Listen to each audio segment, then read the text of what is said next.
শুভ সকাল সবাইকে। ওয়ান্ডারনিক্সের নতুন একটা ব্লগে সবাইকে স্বাগত। আজ ছিল শনিবার, আজকে খুব একটা স্পেশাল দিন ছিল। আমি সকাল সকাল তাই জন্য ঘুম থেকে উঠে পড়েছি। আজ তো জানো শনিবার দিন টিউশন পড়ানো থাকে না। আর বোন যাচ্ছে বাজার করতে। কাল আমাদের বাড়ি থেকে মনসা পুজো, তো 3 দিন পুজো হয়। আর মা দেখতে পাচ্ছ পাঁপড়গুলো সব রোদে দেবে বলে বের করছিল। আর তার মধ্যে তখন মাসির বাড়ি থেকে ফোন করেছিল যে কখন আমি ভাইজিকে দেখতে যাব। তো এখানে তাড়াতাড়ি রেডি হয়ে পড়েছিলাম। আজ যেহেতু 7 দিন পরে ভাইজি গঙ্গা স্নান করিয়ে শুদ্ধ করেছে, তো ওই জন্যই আজকে একটা অনুষ্ঠান করা হয়েছে বাড়িতে, তো সেই জন্যই যাচ্ছিলাম।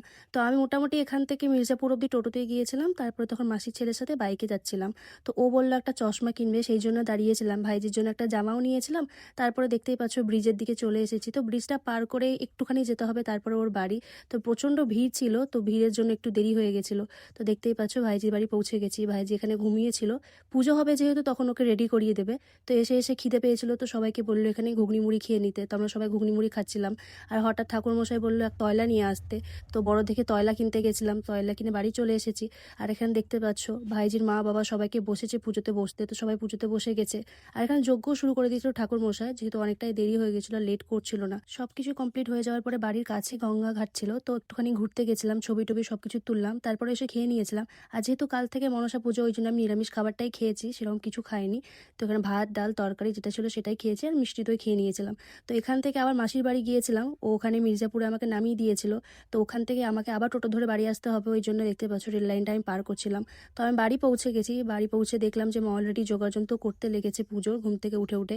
আর এখানে বোন দেখতে পাচ্ছ সকালবেলায় গিয়ে যে ফলগুলো কিনে এনেছিল সেটা কিছুটা এখানে রেখেছে, বাকিটা অন্য জায়গায় রাখা আছে। দুপুরবেলায় ঘুমিয়ে পড়েছিলাম, ঘুম থেকে উঠে মা একটু চা করে দিয়েছিল, তো চাটা খেয়েছিলাম। আর দেখতে পাচ্ছ জল চৌকিটা ফাঁকা ছিল, তো সেখানে আমি আলপনা দিয়ে নিয়েছিলাম। আর এখানে দেখতে পাচ্ছ মা ঠোঙ আর প্লেট এনেছিল, যেহেতু পুজো কাল থেকে, তো প্রসাদ দেওয়ার জন্য এবং ঠাকুর মশাইয়ের ঢোকাকে খাওয়াতে হবে, তো সেই জন্য মা সবকিছু নিয়ে এসেছিল। আর এখানে যেহেতু মা বলেছিল এবার গাঁদা ফুলের মালা দিয়ে পুরোটা সাজাতে, তো এখানে গাঁদা ফুলের মালা নিয়ে এসেছিলো। আর এমনি নর্মাল ফুলও এনেছিল, তো কিছুটা গেঁথে নিয়েছিলাম। আর যেগুলো গাঁথা ছিল আগে থেকে সেগুলো দিয়ে সাজাচ্ছিলাম। আর সন্ধ্যেবেলার দিকে মোটামুটি, সন্ধ্যে নয় 7টা সাড়ে 8টার দিকে ঠাকুর নিয়ে চলে এসেছে। আর মোটামুটি আমার টুনি সাজাতে আর ফুলগুলো লাগাতে 10টা সাড়ে 10টা বেজে গেছিলো। আর এটা হচ্ছে ফাইনাল লুক। তোমরা কমেন্ট করে জানাবে কিরম লাগছে সাজানোটা। মা বোন আমি 3জন মিলে পুরোটা রেডি করেছিলাম, তো অনেকটাই সময় লেগে গেছিলো, রাতও হয়ে গেছিলো। তো তার মধ্যে মা রুটি বানাতে গিয়েছিল, যেহেতু রুটি আলু ভাজা মিষ্টি দিয়ে খাবার খেয়ে নিবো, আর কিছু মাছ এরকম বানাবে না রাত্রে, যেহেতু কাল থেকে পুজো উপোস, আর আজকে অনেকটাই খাটনি হয়ে গেছে। তো ভিডিওটা আমি এখানে এন্ড করছি। আশা করছি ভিডিওটা তোমাদের ভালো লাগবে। ভালো লাগলে লাইক শেয়ার সাবস্ক্রাইব করে দিও ওয়ান্ডারনিক্সকে। যারা যারা আমাকে এখন অব্দি ফলো করোনি তাড়াতাড়ি ফলো করে নিও নতুন নতুন ব্লগ দেখার জন্য। দেখা হচ্ছে নতুন একটা ভিডিওতে। Till then, bye by.